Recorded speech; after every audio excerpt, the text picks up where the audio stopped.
Jared, it's finally happening. The middleweight debut. You've been talking about it for a few years now, and it's really here. I mean, how's it feeling? Just a couple days out and getting close to weighing. I feel great, man. I'm ripped.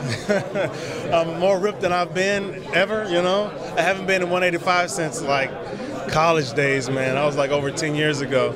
So I feel great, man. I feel vibrant, full of energy. I feel way better than I've ever been.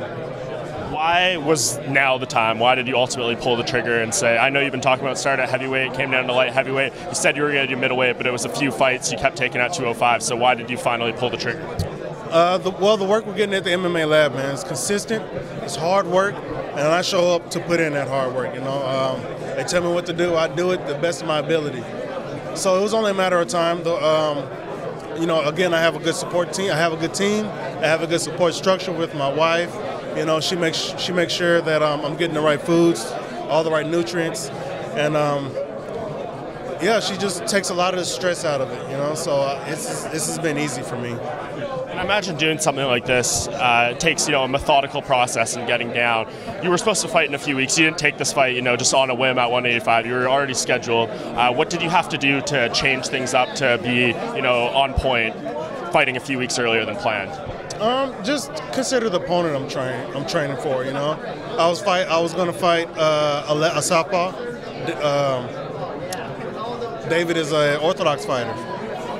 He's a more pressure fighter. He pressures his opponents. The guy who I fought is more of a counter-oriented fighter, I feel. So those are just some details I have to take into consideration when taking this approach, when approaching training 2 weeks out. So not too much of a big adjustment. I'm used to seeing both stances. I'm prepared for anything.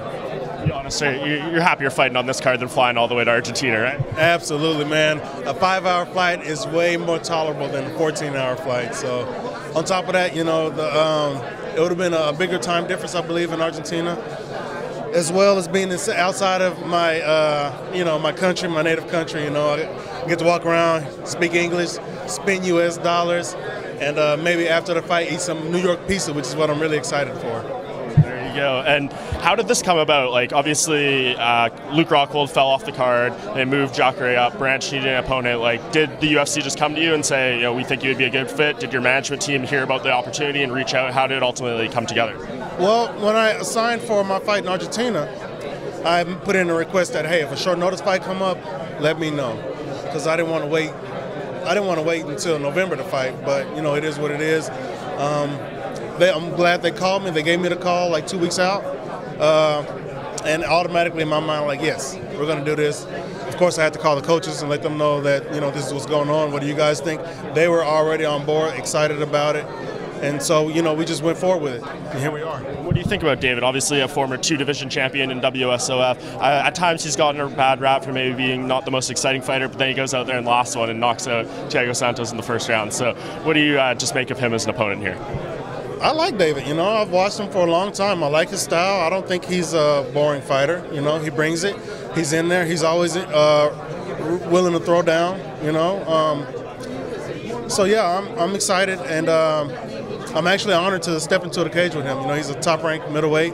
He's been in the game for such a long time. There's a lot that I can learn from just fighting him. I fought veterans before. He's just another one I get to put on my list of bodies, I suppose.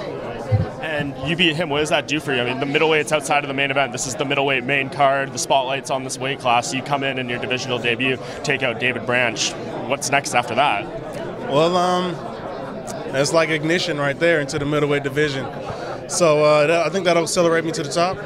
Not to the top, but it'll accelerate me up the rankings for sure. I was on the cusp of being ranked at light heavyweight, and then I just lost 2 in a row. So I'm going to turn that around Saturday night. How are you going to turn it around? How do you beat him? Put my hands on him, man. Like with anybody, I go in there to knock people out, and wherever the fight goes, I'm ready to go.